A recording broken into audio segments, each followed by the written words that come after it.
सुमतिभिरनुमेयं शुभ्रकाजं सखाजं सुखमजमनपाजं मुक्त्युपाजं विमाजं दृहजमहममेजं भेजमाम्नाजगेयं सदजमसदजेयं श्रीसहाजं भजेजं तपस्वाध्याय शुश्रूषा कृष्णपूजारतं मुनिं विश्वेशमिष्टदं वन्दे परिम्राट् चक्रवर्तिनं श्रीगुरुभ्यो नमः। हरिः ओम्।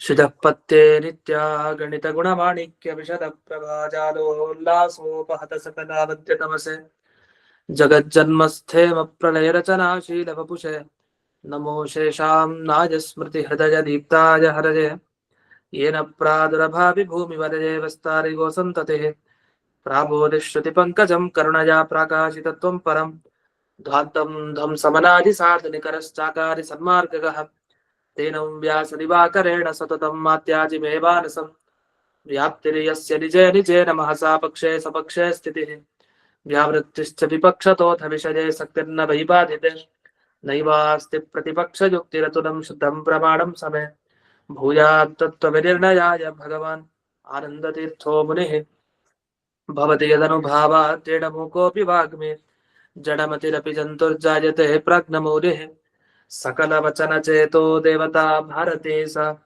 मम वचसि निधत्तां सन्निधिं मानसे च रमानिवासोचितवास भूमिः सन्न्यायरत्नावलिजन्मभूमिः वैराग्यभाग्यो मम पद्मनाभतीर्थामृताब्धिर्भवताद्विभूत्यै पदवाक्यप्रमाणज्ञान् प्रतिवादिमदच्छिरः श्रीमदक्षोभ्यतीर्थाख्यानुपतिष्ठे गुरून् मम श्रीमदानन्दतीर्थार्य सन्मनः सरसे भुवि अनुव्याख्यान नलिने चञ्चले कतिमे मनः न शब्दाब्धौ गाढाः न च निगमचर्चासु चतुराः न च न्याये प्रौढाः न च विदितवेद्यापि वयं परं श्रीमत्पूर्णप्रभृतिगुरुकारुण्यसरणिं प्रपन्नामान्याः स्मः किमपि च वदन्तोऽपि महताम् ॐ नारायणं निखिलपूर्णगुणैकदेहं निर्दोषमाप्यतममप्यखिलैः सुवाक्यैः अस्योद्भवादिदमशेषविशेषतोऽपि वन्द्यं सदा प्रियतमं मम सन्नमामि कुपिता हि पडच्छाया समीकृत्या परं सुखं सेवन्ते यत्पदं धीराः तं भजे वल्लभं श्रियः। ಇದುವರೆಗೆ ಯಾದುಪತ್ಯ ಟಿಪ್ಪಣಿಯ ವಿಚಾರಗಳನ್ನ ನೋಡ್ತಾ ಇದ್ವಿ. ಅದರಲ್ಲಿ 167ನೇ ಸುಧಾಮೂಲದಲ್ಲಿ ಎಷ್ಟು ತರಹದ ಕರ್ಮಗಳಿರುತ್ತೆ, ಆ ಕರ್ಮಗಳಿಂದಾಗಿ ನಮ್ಗೆ ಮೋಕ್ಷ ಆಗ್ತಾ ಇರಲ್ಲ. ಯಾಕೆಂದ್ರೆ ಆ ಕರ್ಮಗಳೇ ಪ್ರತಿಬಂಧಕ. ನಮ್ಗೆ ಮೋಕ್ಷಕ್ಕೆ ಹೋಗದೆ ಇರೋದಕ್ಕೆ ಅದೇ ಅಡೆತಡೆ, ವಿಘ್ನ. ಆ ಕರ್ಮಗಳನ್ನ ನಾವು ಕಳ್ಕೊಳ್ಬೇಕು, ಆಗ ನಾವು ಮೋಕ್ಷಕ್ಕೆ ಹೋಗ್ಬಹುದು ಅಂತ. ಆ ಸಂದರ್ಭದಲ್ಲಿ ಜೈನ ಮತದ ಪ್ರಕಾರ ಎಷ್ಟು ಕರ್ಮಗಳಿವೆ ಅಂತ ಅದರ ವಿವರಣೆ ಏನ್ ಮಾಡ್ತಾ ಇದ್ರು. ಘಾತಿ ಕರ್ಮ ಅಂತ ಇರುತ್ತೆ, ಅದು 4 ಇರುತ್ತೆ. ಅಘಾತಿ ಕರ್ಮ ಅಂತಾನೂ ಇರುತ್ತೆ. ಘಾತಿ ಅಘಾತಿ ಅಂತ 2 ಟೈಪ್ ಇದೆ. ಘಾತಿ ಕರ್ಮಗಳ ಬಗ್ಗೆ ಇಲ್ಲಿವರೆಗೂ ಹೇಳಿತ್ತು. ಅಂದ್ರೆ ಈ ಆರ್ಹತ ದರ್ಶನ ಅಂದ್ರೆ ಜೈನ ದರ್ಶನ,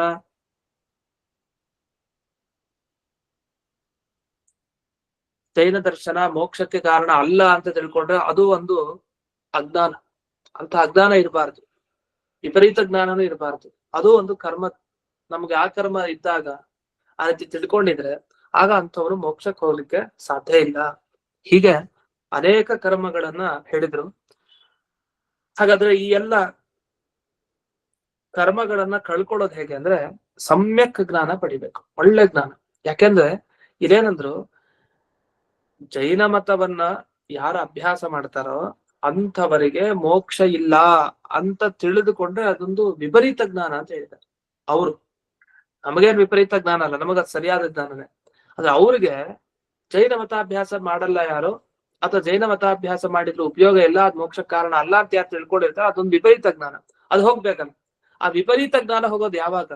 ಸಮ್ಯಕ್ ಜ್ಞಾನ ಬಂದಾಗ ಹೋಗುತ್ತೆ. ಒಳ್ಳೆ ಜ್ಞಾನ ಬಂತು ಅಂದ್ರೆ ಅಂತ ವಿಪರೀತ ಜ್ಞಾನ ಹೋಗುತ್ತೆ.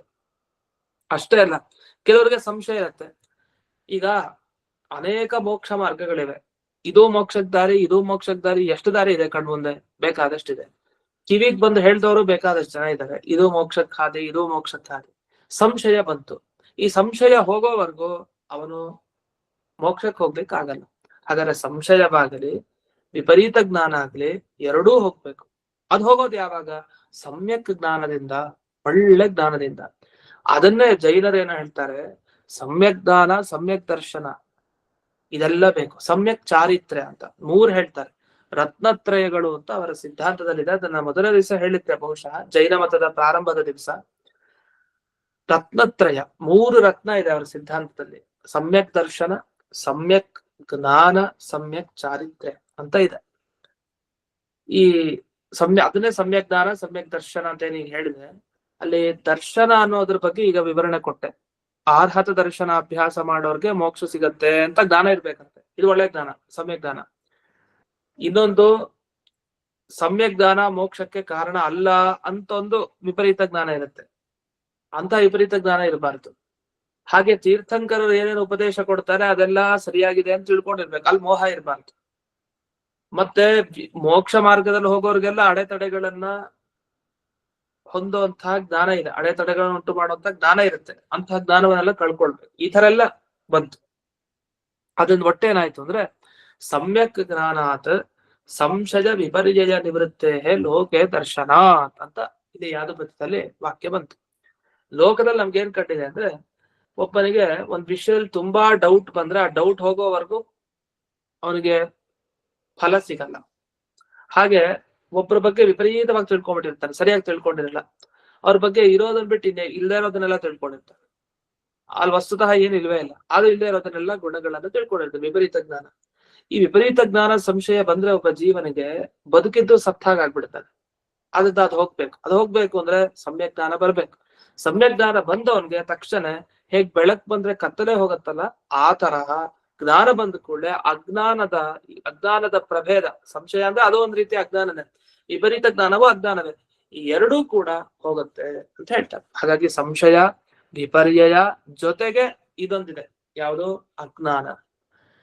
ಅಜ್ಞಾನ ಅಂದ್ರೆ ನಮ್ಗ್ ವಿಷಯನೇ ಗೊತ್ತಿರಲ್ಲ. ಸಂಶಯ ಅಂದ್ರೆ ವಿಷಯ ಗೊತ್ತಿದೆ, ಸರಿ ಗೊತ್ತಾಗಿಲ್ಲ, ಅರ್ಧಂಬರ್ಧ. ವಿಪರೀತ ಜ್ಞಾನ ಅಂದ್ರೆ ವಿಷಯ ಏನೋ ಗೊತ್ತಾಗಿದೆ, ಅರ್ಧಂಬರ್ಧನೂ ಇಲ್ಲ, ಆದ್ರೆ ತಿಳ್ಕೊಂಡಿರೋದು ಮಾತ್ರ ತಪ್ಪು. ಇದನ್ನ ವಿಪರ್ಯಯ ಅಂತ ಕರೀತಾರೆ. ಇದೆಲ್ಲ ಅಜ್ಞಾನದ ಪ್ರಭೇದ. ಸಂಶಯ, ವಿಪರ್ಯಯ, ಅಜ್ಞಾನ, ಹೀಗೆ ಮೂರಿದೆ. ಇದರಲ್ಲಿ ಬೇರೆಯವರೆಲ್ಲ ಇನ್ನೊಂದನ್ನು ಸೇರಿಸ್ಬಿಡ್ತಾರೆ, ಆದ್ರೆ ಅದಲ್ಲ. ವಸ್ತುತಃ ಇಷ್ಟು ಸಂಶಯ, ವಿಪರ್ಯಯ, ಅಜ್ಞಾನ ಅಂತ ಈ ಮೂರ್ ತರ ಇದೆ. ಇಲ್ಲಿ ನೋಡಿ, ಮೂರನೇದು ಅತ್ರಚ ತೃತೀಯಸ್ಯ ಸಂಶಯ ರೂಪತ್ವಂ ಅನ್ಯೇಷಾಂ ವಿಪರ್ಯಯತ್ವಂ. ಅಲ್ಲ, ನೀವ್ ಇದುವರೆಗೇನ್ ಹೇಳಿದ್ರಿ? 4 ತರ ಕರ್ಮ ಹೇಳಿದ್ರಿ. ಈ 4 ಕರ್ಮಗಳಲ್ಲಿ ಯಾವ್ದು ಸಂಶಯ, ಯಾವ್ದು ವಿಪರ್ಯಯ? ಅಂದ್ರೆ ಮೂರನೇದು ಸಂಶಯ, ಇನ್ ಮಿಕ್ಕಿದ್ 3 ವಿಪರ್ಯಯ ಅಂತ ಹೇಳ್ತಾರೆ. ಯಾವ್ದು ನೋಡೋಣ. ಸಮ್ಯಕ್ ಜ್ಞಾನಂ ನ ಮೋಕ್ಷ ಸಾಧನಂ ಅಂತ ತೀರ್ಮಾನ ಮಾಡ್ಕೊಂಡ್ಬಿಟ್ಟೆ. ಸಮ್ಯಕ್ ಜ್ಞಾನ ಅಂದ್ರೆ ಮೋಕ್ಷಕ್ಕೆ ಹೋಗೋದಿಲ್ಲ. ಈಗ ಹೇಗೆ ಅಂದ್ರೆ ದೇವರು ಸರ್ವೋತ್ತಮ ಅಂತ ತಿಳ್ಕೊಂಡ್ರೆ ಮೋಕ್ಷಕ್ಕೆ ಹೋಗಲ್ಲ ಅವನು ಅಂತ ಅನ್ಕೊಂಡ್ಬಿಟ್ಟ. ಇದು ತಪ್ಪೆ, ನಿಜ. ಇಂಥ ಜ್ಞಾನ ಇತ್ತು ಅಂದ್ರೆ ಅದೇ ಒಂದ್ ದೊಡ್ಡ ಕರ್ಮ ಅವನಿಗೆ. ಅದರಿಂದ ಎಲ್ಲ ಹೋಗುತ್ತೆ, ಆ ಮೋಕ್ಷಕ್ಕೆ ಎಲ್ಲಿ ಹೋಗ್ಲಿಕ್ಕೆ ಸಾಧ್ಯ? ಅವನು ಹೋಗ್ಲಿಕ್ಕೆ ಸಾಧ್ಯ ಇಲ್ಲ. ಅದರಿಂದ ಸಮ್ಯಕ್ ಜ್ಞಾನಂ ನ ಮೋಕ್ಷ ಸಾಧನಂ ಅನ್ನುವುದು ವಿಪರೀತ ಜ್ಞಾನ. ಈ ಜ್ಞಾನ ಏನಾಯ್ತು ಅಂದ್ರೆ ವಿಪರೀತ ಜ್ಞಾನ, ಇದು ಜ್ಞಾನಕ್ಕೆ ಆವರಕವಾದ ಕರ್ಮ ಆಗುತ್ತೆ. ಈ ತರ ಜ್ಞಾನ ಇರಬಾರ್ದು. ಈ ತರ ಜ್ಞಾನ ಇದ್ರೆ ಆಗ ಅವನಿಗೆ ಅಂಥ ಕರ್ಮ ಇದೆ ಅಂತ ಅರ್ಥ. ಇದು ಮೊದಲನೇದು, ಇದು ವಿಪರೀತ ಜ್ಞಾನ. ಇದು ಎರಡನೇದು, ಅರ್ಹತ ದರ್ಶನಾಭ್ಯಾಸ ಮಾಡಿದವನಿಗೆ ಮೋಕ್ಷ ಸಿಗಲ್ಲ ಅನ್ನೋದು ವಿಪರೀತ ಜ್ಞಾನ. ತೀರ್ಥಕರರು ಉಪದೇಶ ಮಾಡಿದ್ರು, ಮೋಕ್ಷ ಮಾರ್ಗದಲ್ಲಿ ನಿಶ್ಚಯ ಇಲ್ಲ, ಇದು ಸಂಶಯ. ಮೋಕ್ಷ ಮಾರ್ಗದಲ್ಲಿ ಹೋದವರಿಗೆ ತದ್ ವಿಘ್ನಕರಂ ವಿಘ್ನ, ಅದಕ್ಕೆ ವಿಘ್ನ ಮಾಡುವಂತಹ ವಿಜ್ಞಾನ ಇದೆ ಒಂದು. 3 ವಿಪರೀತ ಜ್ಞಾನ, 4 ಕರ್ಮಗಳಲ್ಲಿ 3 ವಿಪರೀತ ಜ್ಞಾನ. ಒಂದನೇದು ಸಂಶಯ. ಅದರಿಂದ 3ನೇ ಸಂಶಯ, ಮಿಕ್ಕಿದ್ದೆಲ್ಲ ವಿಪರ್ಯಯ ಅಂತ ತಿಳ್ಕೊಡಿ ಅಂತ ಇಲ್ಲಿ ವಿವರಣೆ ಮಾಡಿದ್ದಾರೆ. ಇದಾದ್ಮೇಲೆ ಉಕ್ತ ಜ್ಞಾನಾನಾಂ ಕರ್ಮತ್ವಂಚ ಊರ್ಧ್ವಗಮನಶೀಲಸ್ಯ ಜೀವಸ್ಯ ದೇಹೇ ಅವಸ್ಥಿತಿ ಹೇತುತಯ ಅಧರ್ಮ ಲಕ್ಷಣ ಕ್ರಾಂತತಾಂ ಅಭಿಪ್ರೇತ್ಯ. ಅಲ್ಲ, ನಮ್ಗೆ ಒಂದ್ ಪ್ರಶ್ನೆ ಬರುತ್ತೆ. ಇದುವರೆಗೂ ಕರ್ಮ ಅಂತ ಮಾತಾಡ್ತಾ ಇದ್ರಿ, 4 ತರ ಕರ್ಮ ಇದೆ ಅಂತೆ. ಆ 4 ತರ ಕರ್ಮ ಇದ್ದವ್ರಿಗೆ ಮೋಕ್ಷಕ್ಕೆ ಹೋಗ್ಲಿಕ್ಕೆ ಆಗಲ್ವಂತೆ, ಹಾಗೆ ಹೀಗೆ ಅಂತೆಲ್ಲ ಮಾತಾಡ್ತಾ ಇದ್ರಿ. ಆದ್ರೆ ನಮ್ಮ ಪ್ರಶ್ನೆ ಇಷ್ಟೇ, ನೀವು ಜ್ಞಾನ ಮತ್ತೆ ಕರ್ಮನ ಮಿಕ್ಸ್ ಮಾಡ್ತಾ ಇದ್ದೀರಿ. ಮಿಕ್ಸ್ ಅಂದ್ರೇನು? ಎಲ್ಲೂ ಒಂದೇ ಅಂತಾನೆ ಹೇಳ್ಬಿಡ್ತಾ ಇದಾರೆ, ಮಿಕ್ಸು ಅಲ್ಲ ಇದು. ಒಂದ್ ರೀತಿ ಏನಕ್ಕೆ ದೇವರನ್ನ ಜೀವರನ್ನ ಒಂದೇ ಅಂತ ಹೇಳೋದಕ್ಕೂ ಜೀವರು ದೇವರಲ್ಲಿ ಹೋಗಿ ಸೇರ್ತಾರೆ ಅನ್ಲಿಕ್ಕೂ ವ್ಯತ್ಯಾಸ ಇದೆ. ಜೀವ ದೇವ ಇಬ್ರು ಸೇರ್ಕೊಂಡ್ರೆ ಸೇರಿದಾರಷ್ಟೇ. ಅದ್ ಹೇಗಂದ್ರೆ ನೀರು ಮತ್ತೆ ಹಾಲು ಸೇರಿದ ಹಾಗೆ. ಹಾಗಂತ ಹೇಳಿ ನೀರು ಹಾಲಲ್ಲಿ ಭೇದ ಇದ್ದೇ ಇದೆ, ಆ ಭೇದ ಏನಿಲ್ಲ, ಎರಡು ಒಂದೇ ಅಲ್ಲ. ಆದ್ರೆ ಕೆಲವ್ರ ಪ್ರಕಾರ ನೀರು ಹಾಲು ಅದು ಒಂದೇ ಆಗ್ಬಿಡತ್ತೆ ಅಂತ. ಅದ್ ಹೆಂಗ್ ಒಂದಾಗತ್ತೆ, ಅದು ಸಾಧ್ಯನೇ ಇಲ್ಲ. ಅದೇ ತರ ಬ್ರಹ್ಮ ಮತ್ತೆ ಜೀವ ಒಂದೇ ಆಗ್ಲಿಕ್ಕೆ ಸಾಧ್ಯ ಇಲ್ಲ, ಆದ್ರೆ ಸೇರ್ಕೊಂಡ್ಬಿಡ್ತಾರೆ, ಒಬ್ರ ಒಳಗಡೆ ಒಬ್ರು ಸೇರ್ಕೊಳ್ತಾರೆ. ಈಗ ಅದೆಲ್ಲ ಇರ್ಲಿ, ನಮ್ಮ ಪ್ರಶ್ನೆ ಜ್ಞಾನ ಮತ್ತೆ ಕರ್ಮ ಬೇರೆನೋ ಒಂದೇನೋ? ಜ್ಞಾನ ಮಾರ್ಗನೇ ಬೇರೆ, ಕರ್ಮ ಮಾರ್ಗನೇ ಬೇರೆ, ಇದು ಎಲ್ರಿಗೂ ಗೊತ್ತಿರೋ ವಿಷಯ. ಆದ್ರೆ ಇಲ್ಲಿ 4 ಕರ್ಮ ಅಂತ ಹೇಳಿ 4 ಜ್ಞಾನವನ್ನೇ ಕರ್ಮ ಅನ್ಬಿಟ್ರು. ಜ್ಞಾನವೇ ಕರ್ಮ ಹೇಗಾಗತ್ತೆ? ಜ್ಞಾನವೂ ಕರ್ಮ ಆಗತ್ತೆ, ಜ್ಞಾನವೇ ಆಗಲ್ಲ, ಜ್ಞಾನವೂ ಕರ್ಮ ಆಗತ್ತೆ. ಯಾಕೆ? ಈಗ ನಾವು ವಾಯುದೇವರನ್ನ ಜೀವೋತ್ತಮ ಅಂತ ತಿಳಿದಿಲ್ಲ ಅಂತ ಇಟ್ಕೊಳ್ಳಿ, ಇದು ಒಂದು ಅಜ್ಞಾನ, ಇದೊಂದು ಕರ್ಮ. ಇದು ಈ ಕರ್ಮ ಇರೋವರೆಗೂ, ಅಂದ್ರೆ ವಾಯುದೇವರು ಜೀವೋತ್ತಮರಲ್ಲ ಅನ್ನೋ ಜ್ಞಾನ ಇರೋವರೆಗೂ ಅವ್ನು ಮೋಕ್ಷಕ್ಕೆ ಹೋಗ್ಲಿಕ್ಕೆ ಆಗಲ್ಲ. ಒಂದು ಹರಿ ಸರ್ವೋತ್ತಮ ಅಲ್ಲ ಅಂತ ಅವ್ರಿಗೆ ಜ್ಞಾನ ಇದೆ. ಈ ಜ್ಞಾನನೇ ಪ್ರಾರಬ್ಧ ಕರ್ಮದಂತೆ, ಅದಕ್ಕೆ ತಡಿತಾ ಇದೆ ನಿಮ್ಗೆ ಮೋಕ್ಷಕ್ಕೆ ಹೋಗ್ಲಿಕ್ಕೆ. ಯಾಕಂದ್ರೆ ಈ ಜ್ಞಾನ ಸರಿ ಇಲ್ಲ. ಹರಿ ಸರ್ವೋತ್ತಮ ಅಲ್ಲ ಅನ್ನುವ ಜ್ಞಾನ ಸರಿ ಇಲ್ಲ, ಹರಿ ಸರ್ವೋತ್ತಮ ಅಂತಂದ್ರೆ ಸರಿಯಾದ ಜ್ಞಾನ. ಆದ್ರೆ ಜ್ಞಾನವನ್ನ ಕರ್ಮ ಅಂತ ಯಾಕೆ ಕರಿತಾ ಇದೀವಿ ಅಂದ್ರೆ, ಯಾವುದನ್ ಕರ್ಮ ಅಂತ ಕರಿಬೇಕು? ಯಾವುದರಿಂದಾಗಿ ಒಬ್ಬ ಜೀವ ಇನ್ನೂ ದೇಹದಲ್ಲೇ ಉಳ್ಕೊಳ್ತಾನೋ, ದೇಹದಿಂದ ಬಿಡುಗಡೆ ಸಿಗೋದಿಲ್ವೋ ಅದೆಲ್ಲ ಕರ್ಮ. ಈಗ ನಾವು ಜೀವರು ದೇಹದಲ್ಲಿ ಇನ್ನೂ ಯಾಕಿದೀವಿ? ನಮ್ಗೆ ಇಂಥ ಜ್ಞಾನಗಳೆಲ್ಲ ಇದೆ, ಅಜ್ಞಾನ ಜ್ಞಾನಗಳೆಲ್ಲ ಇರೋದ್ರಿಂದ ನಾವಿನ್ನು ಈ ದೇಹ ಬಿಟ್ಟು ಊರ್ಧ್ವ ಮೇಲಕ್ಕೆ ಹೋಗ್ಲಿಕ್ಕೆ ಆಗ್ತಾ ಇಲ್ಲ. ಹಾಗಾದ್ರೆ ಮೇಲಕ್ಕೆ ಹೋಗ್ಲಿಕ್ಕೆ ಆಗದೆ ಇರೋದಕ್ಕೆ ಏನ್ ಕಾರಣ? ನಮ್ಮಲ್ಲಿರೋ ಇಂಥ ಜ್ಞಾನಗಳು, ಇಂಥ ಸಂಶಯಗಳು, ಇಂಥ ವಿಪರೀತ ಜ್ಞಾನಗಳು, ಇವುಗಳೇ ಕರ್ಮ. ಆ ಜಾಗವನ್ನ ಇದೆ ತುಂಬಿತು ಅಂತ ಅರ್ಥ. ಹಾಗಾಗಿ ಜ್ಞಾನವೇ ಕರ್ಮ ಆಗೋಯ್ತು ಅಂತ ಇಲ್ಲಿ ಹೇಳಿತ್ತು. ಅದನ್ನ ಇಲ್ಲಿ ಯಾವ್ದು ಪದ್ಯದಲ್ಲಿ ಬಿಡಿಸ್ತಾ, ಅಧರ್ಮ ಲಕ್ಷಣ ಅಲ್ಲಿ ಬರ್ತಾ ಇರೋದ್ರಿಂದ ಅದನ್ನೆಲ್ಲ ಕರ್ಮ ಅಂತ ಕರೆದು. ಅಧರ್ಮ ಲಕ್ಷಣ ಎಲ್ಲಿ ಬರುತ್ತೆ? ಜ್ಞಾನದಲ್ಲೂ ಅಧರ್ಮ ಲಕ್ಷಣ ಬರ್ತಾ ಇದೆ. ಅಂದ್ರೆ ಅಧರ್ಮ ಲಕ್ಷಣ ಅಂದ್ರೇನು? ಯಾವುದರಿಂದಾಗಿ ಒಬ್ಬ ಜೀವ ದೇಹದಲ್ಲೇ ಉಳ್ಕೊಳ್ತಾನೋ ಅದೆಲ್ಲ ಅಧರ್ಮ. ಈ ಜ್ಞಾನ ಇದ್ದವನಿಗೆಲ್ಲ ಅವನು ಎಂದಿಗೂ ತನ್ನ ದೇಹವನ್ನ ಬಿಟ್ಟು ಹೋಗಲ್ಲ ಮೋಕ್ಷಕ್ಕೆ. ಹಾಗಾಗಿ ಇಂಥ ಜ್ಞಾನಗಳನ್ನೆಲ್ಲ ಕರ್ಮ ಕರ್ಮ ಅಧರ್ಮ ಅಂತ ಕರೆದಿದ್ದಾರೆ. ಅದನ್ನಿಲ್ಲಿ ಉಕ್ತ ಜ್ಞಾನಾನಾಂ ಕರ್ಮತ್ವಂಚ ಊರ್ಧ್ವ ಗಮನಶೀಲಸ್ಯ ಜೀವಸ್ಯ. ವಸ್ತುತಃ ಮೇಲ್ಮುಖವಾಗಿ ಅವನು ಹೋಗ್ತಾ ಇರ್ಬೇಕು, ಆದರೆ ದೇಹ ಅವಸ್ಥಿತಿ ಹೇತುತಯ, ಅವನ್ ದೇಹದಲ್ಲೇ ಇರೋ ಹಾಗಾಗ್ತಾ ಇದೆ. ಆದ್ರಿಂದ ಈ ಎಲ್ಲ ಜ್ಞಾನ ಅಂದ್ರೆ ಜ್ಞಾನಾವರಣೀಯ ಕರ್ಮ, ಮತ್ತೆ ದರ್ಶನಾವರಣೀಯ ಕರ್ಮ, ಮೋಹನೀಯ, ಅಂತರಾಯ ಅಂತ 4 ಥರ ಏನು ಹಿಂದೆ ಜೈನ ಮತದ ಪ್ರಕಾರ ಹೇಳಿದ್ದಾರೆ, ಇದೆಲ್ಲವೂ ಏನಾಗಿದೆ ಅಂತಂದ್ರೆ ಅಧರ್ಮ ಆಗಿದೆ, ಕರ್ಮ ಅಂತ ಇಷ್ಟ ಹೇಳಿ. ಇದಾದ್ಮೇಲೆ ಇನ್ನೊಂದು ಅಧರ್ಮ ಲಕ್ಷಣವನ್ನ ಅಲ್ಲಿ ಹೇಳಿದ್ದಾರೆ. ವಸ್ತುತಃ ಅದು ಇನ್ನೊಂದಲ್ಲ, ಇದೇ ಅರ್ಥದಲ್ಲೇ ಆ ಶಬ್ದ ಬರುತ್ತೆ. ಅದನ್ನ ಸಮಯ ಪಾದದಲ್ಲಿ ಹೇಳಿದ್ದಾರೆ ಅಂತ. ಅದ 2ನೇ ಅಧ್ಯಾಯದ 2ನೇ ಪಾದಕ್ಕೆ ಒಂದು ಹೆಸರಿದೆ. ಬ್ರಹ್ಮಸೂತ್ರದ 2ನೇ ಅಧ್ಯಾಯಕ್ಕೆ ಏನ್ ಹೆಸರು? ಅವಿರೋಧಾಧ್ಯಾಯ ಅಂತ ಹೆಸರು. ಏನ್ ವಿರೋಧ ಬಂದ್ರು ಅದನ್ನ ಪರಿಹಾರ ಮಾಡ್ತಾರೆ, ಅವಿರೋಧ ಅಧ್ಯಾಯ ಅಂತಾನೆ ಆ ಅಧ್ಯಾಯಕ್ಕೆ ಹೆಸರು. ಏನ್ ವಿರೋಧ ಬರುತ್ತೆ? ಏನೇನ್ ಆಕ್ಷೇಪ ಇದೆಯೋ, ನಾಸ್ತಿಕರು ಚಾರ್ವಾಕರು ಹೇಳ್ತಾರೆ ದೇವರೇ ಇಲ್ಲ, ದೇವರಿದ್ರು ಉಪಯೋಗ ಇಲ್ಲ, ದೇವರಿದ್ರು ಅವನಿಗೇನ್ ಶಕ್ತಿ ಇಲ್ಲ. ಹಿಂಗೆ ಎಷ್ಟು ತರ ವಾದ ಇದೆ ಅಂದ್ರೆ ಅಷ್ಟರ ವಾದ ಇದೆ ದೇವರ ಬಗ್ಗೆ. ಅವನ್ ಜಗತ್ತಕ್ಕೆ ಕಾರಣ ಅಲ್ಲ, ಅವನಿನ್ ಜಗತ್ತೇನು ಆಗಿಲ್ಲ, ಸ್ವಯಂ ಪ್ರಕೃತಿನೇ ಹೀಗ್ ಬದಲಾಗ್ತಾ ಬಂದಿದೆ. ಅನೇಕ ವರ್ಷಗಳಿಂದ ಈ ಜಡವಾದ ನಾವು ನೋಡ್ತಾ ಇರೋ ಪ್ರಕೃತಿನೇ ಬದಲಾಗಿ ಬದಲಾಗಿ ಬದಲಾಗಿ ನಾವು ನೀವು ಎಲ್ಲ ಹೀಗೆ ಕಾಣ್ತಾ ಇದೀವಿ. ವಸ್ತುತಃ ಇದನ್ನ ಸೃಷ್ಟಿ ಮಾಡೋನ್ ಯಾರೂ ಇಲ್ಲ. ಅದು ಬದಲಾವಣೆ ಜಗತ್ತಿನ ನಿಯಮ, ಪ್ರಕೃತಿಯ ನಿಯಮ. ಅದು ಒಬ್ಬ ಚಿಕ್ಕ ವಯಸ್ಸಿನಲ್ಲಿ ಇದ್ದವನು ಹಾಗೆ ಉಳ್ಕೊಳ್ಳಲ್ಲ, ಅವನ್ ದೇಹ ಬದಲಾಗತ್ತೆ, ಒಂದ್ ದಿವ್ಸ ಅವನು ಹೋಗ್ತಾನೆ. ಬದಲಾವಣೆಗೋಸ್ಕರ ಒಬ್ಬ ದೇವರನ್ನ ಒಪ್ಕೊಳ್ಳುವಂತ ಅಗತ್ಯ ಇಲ್ಲ ಅಂತ ಕೆಲವರು ವಾದ. ಈ ತರ ನಾವು ಸಾಮಾನ್ಯವಾಗಿ ಏನೋ ಆಡು ಭಾಷೆಯಲ್ಲಿ ಮಾತಾಡ್ತಾ ಇರ್ತೀವಲ್ಲ, ಈ ತರ ಎಲ್ಲ ಆಕ್ಷೇಪಗಳಿದೆ, ಯಾಕೆ ಹಿಂಗಲ್ಲ ಅಂತ. ಇದನ್ನೆಲ್ಲ ಶಾಸ್ತ್ರೀಯವಾಗಿ ಚರ್ಚೆ ಮಾಡಿದ್ದಾರೆ ಎಲ್ಲಿ? ಸುಧಾ ಗ್ರಂಥದಲ್ಲಿ. ಅದು 2ನೇ ಅಧ್ಯಾಯದ 2ನೇ ಪಾದದಲ್ಲಿ. ನಾವಿನ್ನೂ ಅದಕ್ಕೆ ಬಂದಿಲ್ಲ. ಇನ್ನು 3ನೇ ಅಧ್ಯಾಯ ಮುಗಿದು 4ನೇ ಅಧ್ಯಾಯ ಆಗಿ 1ನೇ ಅಧ್ಯಾಯ 2ನೇ ಅಧ್ಯಾಯಕ್ಕೆ ಬರ್ಬೇಕು. ಕೊನೆಗೆ ನಾವು ಕೊನೆಯದಾಗಿ ಇಟ್ಕೊಂಡಿದೀವಿ ಆ ಭಾಗಗಳನ್ನ ಈ ಪಾಠಕ್ರಮದಲ್ಲಿ. ಅಲ್ಲಿ ಏನ್ ಮಾಡ್ತಾರೆ ವಿಚಾರಗಳನ್ನ ಅಲ್ಲಿ ಏನ್ ಮಾಡ್ತಾರೆ ವಿಚಾರ ಅಂದ್ರೆ, ಈ ಜೈನ ಮತದ ಪ್ರಮುಖ ಲಕ್ಷಣಗಳೇನಿದೆ, ಅವ್ರು ಏನೇನೇನು ಹೇಳ್ತಾರೆ, ಬರೀ ಜೈನ ಮತ ಅಂತಲ್ಲ, ಒಟ್ಟು ಸಮಗ್ರವಾಗಿ ಯಾವ ಯಾವ ಮತದಲ್ಲಿ ವಿಮರ್ಶೆ ಮಾಡಿದಾರೋ ಅದೆಲ್ಲ ತಗೊಂಡು ಖಂಡನೆ ಮಾಡ್ತಾರೆ. ಎಲ್ಲ ವಿಷಯ ಯಾವ್ದ್ರ ಬಗ್ಗೆ, ದೇವರ ಬಗ್ಗೆ. ಅವಿರೋಧ, ವಿರೋಧ ಬರಬಾರ್ದು, ಯಾವುದೇ ತರ ವಿರೋಧ ಇರ್ಲಿ. ನಾವು ಕೆಲವು ಸಲ ಈ ಲಾಜಿಕ್ ಯುಕ್ತಿಗಳನ್ನ ಕೊಡ್ತೀವಲ್ಲ, ರೀಸನಿಂಗ್ ಅಂತಾನು ಹೇಳ್ತಾರೆ, ಆ ಒಳ್ಳೆ ಯುಕ್ತಿಗಳು. ಆ ಯುಕ್ತಿಗಳನ್ನ ಕೊಟ್ಟು ಖಂಡನೆ ಮಾಡ್ಲಿಕ್ಕೆ ಹೋದಾಗ ಆ ಯುಕ್ತಿಗಳನ್ನ ಆಭಾಸ ಅಂತ ಮಾಡ್ತಾರೆ, ಅಂದ್ರೆ ಸರಿ ಇಲ್ಲ ಅಂತ ತೋರಿಸ್ತಾರೆ. ಎಷ್ಟು ಯುಕ್ತಿಗಳಿದೆ ದೇವರ ಬಗ್ಗೆ ವಿರುದ್ಧವಾಗಿ, ಅಂದ್ರೆ ಅದಕ್ಕೊಂದು ಪಾದನೆ ಇದೆ. ಒಂದು ಪಾದ ಅಂದ್ರೆ ತುಂಬಾ ದೊಡ್ಡದು.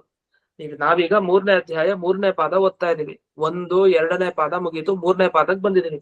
ಈ ತರ ಒಂದು ಪಾದ ಇಡೀ ಇದೆ. ಅಷ್ಟು ವಿಚಾರಗಳಿದೆ, ಎಷ್ಟೋ ವಿಚಾರಗಳಿದೆ ಅಲ್ಲಿ. ಅಧಿಕರಣಗಳು ಅಂತ ಬರುತ್ತೆ.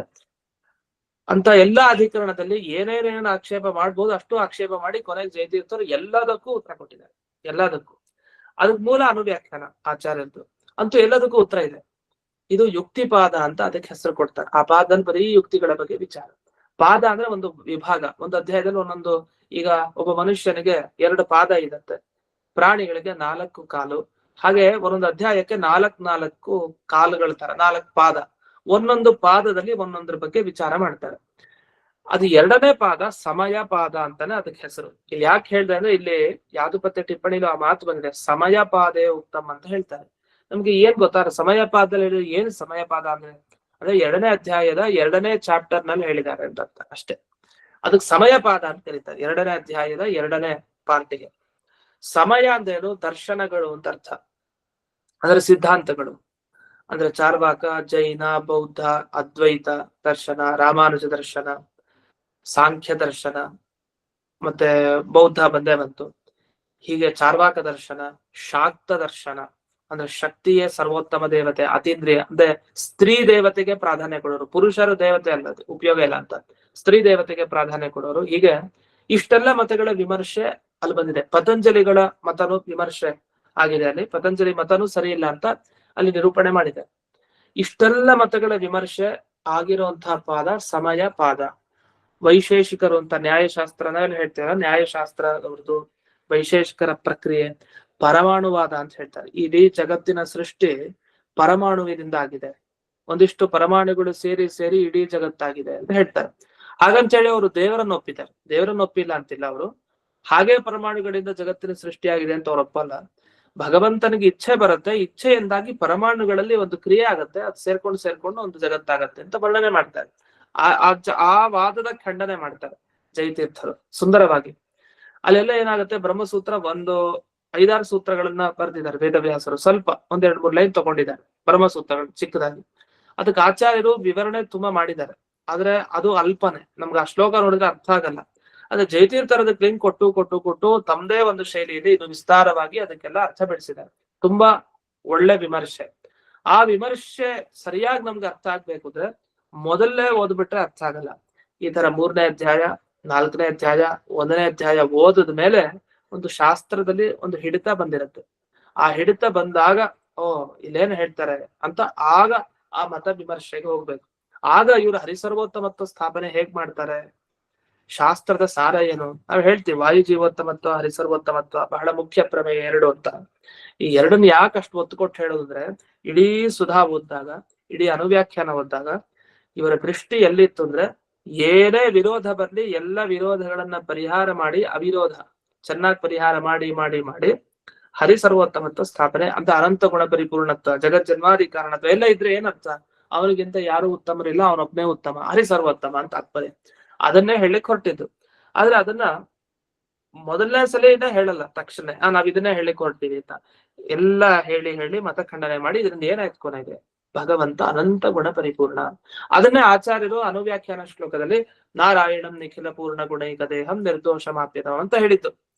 ಆ ಒಂದು ಶ್ಲೋಕದ ಒಂದು ಶಬ್ದ ಓದ್ತಾ ಇದ್ರೆ ಇಡೀ ಬ್ರಹ್ಮಸೂತ್ರದ ಸಾರ ಅಲ್ಲಿ ಇದೆ ಅಂತ ಆಗ ನಮಗೆ ಕಲ್ಪನೆಗೆ ಬರುತ್ತೆ. ಇಲ್ಲಾಂದ್ರೆ ಬ್ರಹ್ಮಸೂತ್ರ ಸಾರ ಇದೆ ಹೌದು, ಅದ್ರ ಅನುಭವಕ್ಕೆ ಬಂದಿರಲ್ಲ. ಅದ 4 ಅಧ್ಯಾಯ ನೋಡಿ ಓದಿ ಆದ್ಮೇಲೆ ಆ ಒಂದು ಮಂಗಳಾಚರಣೆ ಪದ್ಯ ಹೇಳ್ತಾ ಇದ್ರೆ ಎಷ್ಟು ಚೆನ್ನಾಗಿದೆ ಪದ್ಯ ಅಂತ ಅರ್ಥ ಆಗುತ್ತೆ. ಅದೇ ರೀತಿ ಇಲ್ಲಿ ಯಾದುಪತ್ಯದಲ್ಲಿ ಏನ್ ಮಾಡಿದ್ರು, ಸಮಯ ಪಾದದಲ್ಲಿ ಈ ವಿಷಯ ಬಂದಿದೆ ಅಂತ ಹೇಳಿ ಅಧರ್ಮದ ಲಕ್ಷಣ ಹೇಳಿದ್ರು. ಏನ್ ಅಧರ್ಮ ಲಕ್ಷಣ ಹೇಳಿದ್ದಾರೆ, ಸ್ಥಿತಿ ಹೇತು ಅಧರ್ಮ ಅಂತ. ನಾವೆಲ್ಲ ಅನ್ಕೊಳ್ತೀವಿ ಅಧರ್ಮ ಅಂದೇನು, ಧರ್ಮ ಅಲ್ದೇ ಇರೋದೇ ಅಧರ್ಮ, ಅದ್ರಲ್ಲೇ ಏನಿದೆ ಅಂತ. ಶಾಸ್ತ್ರಕಾರರಲ್ಲಿ ತುಂಬಾ ಜಗಳ ಇದಕ್ಕೆ. ಧರ್ಮ ಅಂದ್ರೆ ಏನು, ಅಧರ್ಮ ಅಂದ್ರೆ ಏನು, ತುಂಬಾ ಕೋಲಾಹಲ. ನಮ್ಮ ದರ್ಶನದ ದ್ವೈತಿಗಳು ಒಂದು ಹೇಳ್ತಾರೆ, ಅದ್ವೈತಿಗಳು ಇನ್ನೊಂದು ಹೇಳ್ತಾರೆ, ವಿಶಿಷ್ಟಾದ್ವೈತಿಗಳು ಇನ್ನೊಂದು, ಬೌದ್ಧರು ಇನ್ನೊಂದು, ಜೈನರು ಇನ್ನೊಂದು, ಒಬ್ಬೊಬ್ರು ಒಂದೊಂದು. ಇದು ಧರ್ಮ ಅಂದ್ರೆ ಹೀಗೆ, ಅಧರ್ಮ ಅಂದ್ರೆ ಹೀಗೆ ಅಂತ ಹೇಳ್ತಾ ಹೋಗ್ತಾರೆ. ಇವರು ಅಹಿಂಸಾದಿ ರೂಪೋ ಧರ್ಮ ಅಂತ ಇವರು. ಇನ್ ಕೆಲವರು ಹೇಳ್ತಾರೆ ವೇದದಲ್ಲಿ ಹೇಳಿದ್ದೆಲ್ಲ ಧರ್ಮ ಅಂತ ಹೇಳ್ತಾರೆ. ವೇದದಲ್ಲಿ ಹೇಳಿದ್ದೆಲ್ಲ ಧರ್ಮ ಅಂದ್ರೆ ವೇದದಲ್ಲಿ ಬೇಡದೇ ಇರೋದನ್ನು ಹೇಳಿದ್ದಾರೆ, ಅದ್ಯಾಕೆ ಧರ್ಮ ಆಗ್ಬೇಕು, ಅದು ಅಧರ್ಮ ಆಗತ್ತಲ್ವಾ ಅಂತ ಕೆಲವು ಪ್ರಶ್ನೆ ಕೇಳ್ಬೋದು. ಅದಕ್ಕೆ ಉತ್ತರ ಏನ್ ಕೊಡ್ಬೇಕು? ವೇದದಲ್ಲಿ ಹೇಳಿರೋದೆಲ್ಲ ಸರಿಯಾದದ್ದೇ ಹೇಳಿದ್ದಾರೆ ಅಂತ ಉತ್ತರ ಕೊಡ್ಬೇಕು. ಹಾಗಾದ್ರೆ ವೇದದಲ್ಲಿ ಮಾತ್ರ ಹೇಳಿರೋ ಧರ್ಮ ಅಂದ್ರೆ ಪುರಾಣ ಇತಿಹಾಸ ಹೇಳಿದ ಧರ್ಮ ಅಲ್ವಾ ಅಂತ ಪ್ರಶ್ನೆ ಬರುತ್ತೆ. ಮತ್ ಧರ್ಮ ಅಂದ್ರೇನು? ಅದಕ್ಕೆ ಭಗವದ್ಗೀತಾ ಭಾಷ್ಯ ತಾತ್ಪರ್ಯ ಎಲ್ಲ ಅವಲೋಕಿಸಿದಾಗ ಮಧ್ವಾಚಾರ್ಯನ್ ಹೇಳ್ತಾರೆ, ಸ್ವವಿಹಿತ ವೃತ್ಯ ಭಕ್ತ್ಯ ಭಗವದ್ ಆರಾಧನವೇವ ಪರಮೋ ಧರ್ಮ. ಭಗವಂತನ ಆರಾಧನೆ ಮಾಡೋದೇ ತನ್ನ ವೃತ್ತಿಯಲ್ಲಿದ್ದು ಭಕ್ತಿಯಿಂದ, ಅದೇ ನಿಜವಾದ ಧರ್ಮ. ಇನ್ನು ಅದಕ್ಕಿಂತ ವಿರುದ್ಧವಾದದ್ದೆಲ್ಲ ಅಧರ್ಮ ಅಂತಾರೆ. ಆದ್ರೆ ಇಷ್ಟೇನಾ ಹಾಗಾದ್ರೆ ಧರ್ಮದ ಲಕ್ಷಣ ಇಷ್ಟೇನಾ? ಹಾಗಾದ್ರೆ ಈ ಯಾಗಾದಿಗಳನ್ನ ಧರ್ಮ ಅಂತ ಕರಿಬಾರ್ದ? ಹೋಮ ಯಾಗ ಜಪ ತಪ ಇದೆಲ್ಲ ಧರ್ಮ ಅಲ್ವಾ? ಈ ತರ ಅನೇಕ ಪ್ರಶ್ನೆಗಳಿದೆ. ಕೊನೆಗೆ ಧರ್ಮ ಅಂದ್ರೆ ಏನು ಅಂತ ಹೇಳಲಿಕ್ಕೆ ಕಷ್ಟ ಆಗ್ಬಿಡುತ್ತೆ ಶಾಸ್ತ್ರಕಾರರಿಗೆ. ಅಷ್ಟು ವಿಮರ್ಶೆ ಮಾಡಿದ್ದಾರೆ. ಅಷ್ಟು ವಿಮರ್ಶೆ ಮಾಡಿದವರು ಜೈನ ಮತದಲ್ಲಿ ಏನು ಹೇಳಿದ್ದಾರೆ? ಅಧರ್ಮ ಅಂದ್ರೆ ಸ್ಥಿತಿ ಹೇತು ಅಧರ್ಮ. ನೀವು ಸಂಸಾರದಲ್ಲಿ ಇರೋದಕ್ಕೆ ಯಾವ್ದು ಕಾರಣನೋ ಅದು ಅಧರ್ಮ. ನೀವು ನಿಮ್ಮ ದೇಹದಲ್ಲಿ ಇರೋದಕ್ಕೆ ಯಾವ್ದು ಕಾರಣ ಆಗಿದೆಯೋ ಅದು ಅಧರ್ಮ ಅಷ್ಟೇ. ಇವ್ರ ಲಕ್ಷಣ ಸ್ಥಿತಿ ಹೇತು ಅಧರ್ಮ. ಇದು ಸರಿ ಇದೆಯಾ ಇಲ್ವಾ ಈ ವಿಚಾರ ನಮ್ಗೆ ಮುಂದೆ ಅಲ್ಲಿ ಸಮಯ ಪಾದದಲ್ಲಿ ನೋಡ್ಬೇಕು. ಇಲ್ಲಿ ನಮ್ಗೆ ಆ ವಿಚಾರ ಸಿಗಲ್ಲ, ಅದನ್ನ ನೆನಪಿಸ್ಕೊಟ್ಟಿದ್ದಾರೆ ಇಲ್ಲಿ. ಅದರಿಂದ ಅಧರ್ಮ ಲಕ್ಷಣ ಒಂದು ಇಷ್ಟ ಹೇಳಿದ್ರು. ಅಥವಾ ಜ್ಞಾನ ಆವರಣೀಯಾದಿ ಶಬ್ದೈ ಉಕ್ತ ಜ್ಞಾನ ವಿಶೇಷ ಹೇತವಃ ಅಧರ್ಮ ವಿಶೇಷ. ಅಥವಾ ಇದೆಲ್ಲ ಅಧರ್ಮದ ಪ್ರಭೇದ. ಹೇಗೆ ಅಂದ್ರೆ ಮನುಷ್ಯರು ಹೇಗೆ ಪುರುಷರು ಸ್ತ್ರೀಯರು, ಪುರುಷರಲ್ಲೇನು ಬ್ರಾಹ್ಮಣ ಕ್ಷತ್ರಿಯ ವೈಶ್ಯ ಶೂದ್ರ, ಸ್ತ್ರೀಯರಲ್ಲೂ ಬ್ರಾಹ್ಮಣ ಕ್ಷತ್ರಿಯ ವೈಶ್ಯ ಶೂದ್ರ. ಒಂದ್ ಮೂಲ ವಸ್ತು ಅದರ ವಿಭಾಗ ಮಾಡ್ತಾ ಹೋಗೋ ತರ ಕರ್ಮ ಒಂದಿದೆ. ಆ ಕರ್ಮದ ಕೆಳಗಡೆ 4 ಕರ್ಮ: ಜ್ಞಾನಾವರಣೀಯ, ದರ್ಶನಾವರಣೀಯ, ಮೋಹನೀಯ, ಅಂತರಾಯ ಅಂತ ಜೈನ ಮತದ ಪ್ರಕ್ರಿಯೆ. ಇಷ್ಟು ಹೇಳಿ ಇಲ್ಲಿಗೆ ಯಾದುಪತ್ಯ ಟಿಪ್ಪಣಿಲಿ ಒಂದಿಷ್ಟು ವಿಷಯ ತಿಳಿಸಿದ್ದಾರೆ. ಇನ್ನು ಮುಂದಕ್ಕೆ ಅಘಾತಿ ಕರ್ಮ ಅಂತ ಅವ್ರು ಒಪ್ಪಿದ್ದಾರೆ. ಹಾಗಾದ್ರೆ ಅವ್ರ ಸಿದ್ಧಾಂತದಲ್ಲಿ ಏನೇನ್ ಕರ್ಮ ಒಪ್ಪಿದ್ದಾರೆ ಇನ್ನೊಂದು ಲೈನ್ ಇದೆ. ಅದು ಓದಿದಾಗ ನಮ್ಗೆ ಈ ಟಿಪ್ಪಣಿಯ ವಿಚಾರ ಮುಗಿಯುತ್ತೆ. ಇನ್ನು ಮುಂದಿನ ಟಿಪ್ಪಣಿಯ ವಿಚಾರಕ್ಕೆ ಹೋಗ್ಬೋದು. ಅದೇನು ಅನ್ನೋದನ್ನ ಮತ್ತೆ ನಾಳೆ ದಿವಸ ನೋಡೋಣ ಅಂತ ಹೇಳ್ತಾ ಇಂದಿನ ಪಾಠವನ್ನ ಅಸ್ಮತ್ ಗುರುವಂತರ್ಗತ ವ್ಯಾಸತೀರ್ಥ ಗುರುವಂತರ್ಗತ ಭಾರತೀಯ ರಮಣ ಮುಖ್ಯ ಪ್ರಾಣಾಂತರ್ಗತ ಶ್ರೀಮನ್ಮೂಲ ಗೋಪಾಲಕೃಷ್ಣನಿಗೆ ಅರ್ಪಣೆ. ನಮಃ. ಶ್ರೀ ಕೃಷ್ಣ ಅರ್ಪಣ. ನಮಸ್ಕಾರ. ನಮಸ್ಕಾರ. ನಮಸ್ಕಾರ.